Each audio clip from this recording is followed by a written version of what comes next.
It was a really interesting reaction, wasn't it, to that mention of criticism, and that might be to do with work rate or his efforts off the ball. But that moment on Wednesday night with the crowd right behind the team and behind him when he leapt high and headed the winner for Manchester United, did that in many ways encapsulate why they were so keen to bring him back? Absolutely. I mean, it's difficult to imagine the feeling in the city that's existed in the last month since he's actually been here. The impact he's had has gone beyond football, beyond actually just Manchester as well in the Premier League. It's absolutely incredible. And what he did on Wednesday night is exactly what he's here to do, which is bring magic to this stadium. It's almost like Elvis Presley is in Manchester. It's like a god. And look, there is pressure. And when you know, Paul Pogba's had that for the last 3 or 4 years here at Manchester United. He's the main man. He's getting paid the big bucks. And that's where sometimes the criticism lies. It was the same when Roy Keane was at Manchester United, or Wayne Rooney, or going back to Eric Cantona. You know, if we didn't win in Europe, people forget, when we didn't win in Europe 15, 20 years ago, Eric Cantona was the one that everyone focused on. If Manchester United don't win football matches, it will now be Cristiano Ronaldo. And that's something that just comes with the territory. Give us your perspective, Jermaine, as someone who's obviously been in Ronaldo's position. There were high hopes expected of you at Sunderland, for example. You were 34, 35 and still keeping them in the Premier Division almost single-handedly. How do you see it from his perspective and this work rate question that keeps coming up? Obviously, you can't deny what Ronaldo's done in terms of goals, and his numbers is frightening. And Gary mentioned about bringing him back and the Elvis Presley sort of thing. It's amazing. The reaction from the fans and the club has been phenomenal. But you mentioned about myself. It's at the end of the day, when Ronaldo was at Madrid, Gary mentioned before about being a focal point of the team. He had Benzema where he can go into different areas and get the ball. But I think what he's done now is he's adapted his game. He's changed his game. He's not sort of like going out wide, doing step overs, going past people. What he's done, he's got that intelligence where he knows exactly where to be in the box. How he showed midweek here with a goal, and he's just focused on goals. And that's it. And that's what he's going to bring. Even in the video there, he spoke about coming here, not coming here to have a holiday. He wants to win. And I think if I was a younger player in that dressing room, I'd just be like a sponge. I'd watch him in training. I'd watch how he eats. His recovery, because I mean, he's. But are you still expected to show the example when you don't have the ball? Of course, but you have to be realistic. He's 36 years old. Maybe he's thinking, I want to do my best work when I've got the ball. And I think, being that focal point, there's times where you have to press, but sometimes that starts on the training pitch. That starts from the coaches and the manager. Sometimes coaches, they like to set triggers. When to press so the distance isn't too big, so you're not running for the sake of running. But like I said before, maybe he's just thinking about, I need to do all my best work when I've got the ball, and and that's it. Do you think he's made United a better team, Graeme? No. Can I first start off by saying, how many people, I'm an enormous fan, how many people can sit in a room and say, I can argue I have been the best player in the world, the best footballer ever. He can genuinely have that conversation with anybody that's ever kicked a ball, and anyone's got an interest in football. So that's where I'd start. But in terms of him making them a better team, no. And let me tell you why. I think Man United have a major problem now because they have to play a way that Ollie doesn't want to play. If you're pressing, you can only press when every single person takes part. He won't do that. So therefore, they can't be that high-pressing team that Liverpool are, that Man City are, that the very best teams out there right now are the way they're playing. So they have to drop off, be more solid, get somewhere near the halfway line, so all three parts of your team are together. If one person doesn't commit to the press, then people can get out. You see it all the time. Someone not... And you're not talking about not doing it for 2 seconds. You have to be instant when you do it. There's a trigger, you go, and everyone must go and be aggressive in it. He won't give you that. So they're going to have to play a different brand of football. And it's a brand of football I don't think Ollie really wants to play because all the best teams play that set me. Now, he himself will score goals and he'll excite the crowd. But I don't think you can start every single game with him. Like today, Liverpool will be able to go out against Man United for fun today, I would imagine, whether it's in the first 10 minutes, after 10 minutes, but they will be able to pass their way out from the back, and that will cause United a problem.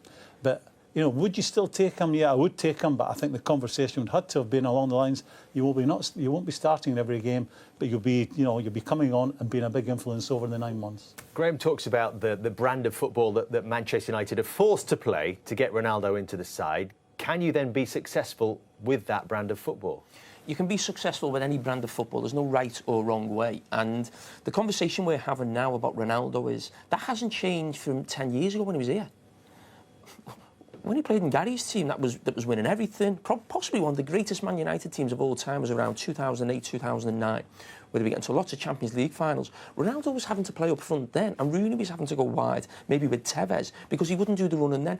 So this is not a case of Ronaldo all of a sudden now becoming lazy or at 36 saying, I'm not doing this run. He didn't do it there. He didn't do it at Real Madrid under Jose Mourinho when they were playing Barcelona. He had to devise a plan to sort of hide Ronaldo, if you like. So they can still work with a player like Ronaldo. I think the criticism that maybe is upsetting Ronaldo is that Ronaldo's been successful everywhere he's been. Now, United at this moment are not successful, and he's seen as this man who's going to take them to being successful. And we're all sort of agreeing, saying he's not making them a better team. So I think that's where the frustration comes from. Ronaldo will score 25, 30 goals this season, but I think we'd all agree, I don't think that takes Manchester United closer to the title or the Champions League. So that's where the criticism comes from for Cristiano Ronaldo. But in terms of his run stats, they've always been like that. So I don't understand the big sort of focus on them so much now, because he's always been that type of player. You happy to be included in that conversation, agreeing with Jamie that he doesn't make United a better team? No, I think that what United have to do is find a way of playing. I was asked to pick a team a few weeks ago, and I put Cavani up front with him, because I do think he needs a focal point alongside him. And I think playing him up front on his own does expose him. I think from a point of view of, is he going to run the channels? Is he going to be somebody that you can hit all the time? No. So you need someone up there who's a focal point for your team. I'm a great believer in that. Now, to be fair, Manchester City defy logic by having Phil Foden up front because they play a way that no one else plays. But every other team has a focal point up there. And for me, not having a focal point up there, I think, is a problem. It's something different here. It's about the goals they're conceding. It's the clean sheets they're not getting. Graeme, my biggest problem is... It's not about a focal point. That's not going to keep you clean sheets. It's about how do you get Ronaldo in? It's about what you do to make the first thing you have to do as a manager, as a stroke coach, is make yourself difficult to play against. Yeah. Do not concede goals. Well, that's what Man United are doing this year. They're conceding goals. I don't think scoring goals is going to be a major problem for them. And I think it's a big decision for Ollie to make, that we can't be that high-pressing team, because when we do it, one person's not going to be doing it all the time, and you have to do it all the time, and that will make us Graeme, they haven't been high-pressing for 2 or 3 years under Ole Gunnar Solskjaer. So my point is... They have to try and play like that. This is Man United. This is Old Trafford. You have to be on the front foot. But they haven't been that for 2 or 3 years. I agree with you. The biggest problem Manchester United have predates Ronaldo, and actually, for me, I argued with you on Monday night, it's not a Paul Pogba issue either. We've got a graphic about Manchester United. You have to throw him into the mix as well, sorry. No, but Graeme, we can point towards 2 players. No goals is a mentality within a club, it's a mentality within training. We've got here a graphic that shows... clean sheets, but Manchester United have had 1 clean sheet in the last 20 games in all competitions. They've conceded 31 goals against Chelsea's 12, Liverpool's 16 and Man City's 21. It's a no-goals mentality. That's not about having a focal point. That stat is not about having a focal point up front. That is not the issue. But Graeme, we're talking about 2 different things. You're too vulnerable. We're talking about 2 different things here. Well, you were talking about focal point. He needs Cavani to be a focal point. It's not about a focal point. This is about them being solid when they don't have the ball, and whether they decide to press high up the field, which they can't do with those types of players in the team. Pogba doesn't do it. He's got 3 or 4 in the team that will not do the high press all the time. You can't do it 75% of the time. Graeme, if you're going to play it, it has to be 100%. Graeme, and that's why I've got 1 clean sheet. You don't have to be a high-pressing team to win the league, by the way, or win the Champions League. Chelsea last year won the Champions. Chelsea not a high-pressing team, so you don't have to be a high-pressing team, and Manchester United won't be with Ronaldo or without him. What I said was I think he needs someone up front with him to get the best out of him. In terms of Manchester United's defending, this must be a reflection upon what we see in training.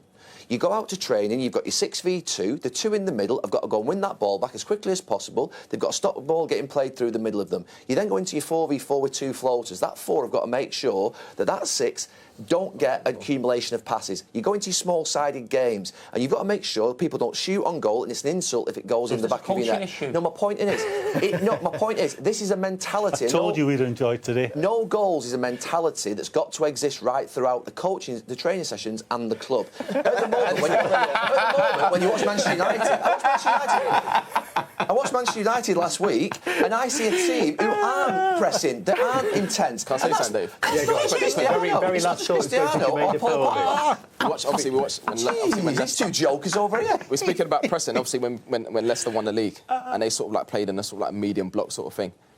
But when they won the ball back, you had runners. Now you look at this Man United team, you think, okay, then can they play what? Because they're not going to press. What are they going to do? They're going to play in a low block or a medium block. If that's the case, then when they get the ball back, they need runners. Who you know what I mean? Ronaldo, like Gaz said, Ronaldo's he's not going to do that. So Ollie's got to find a way of getting his team playing.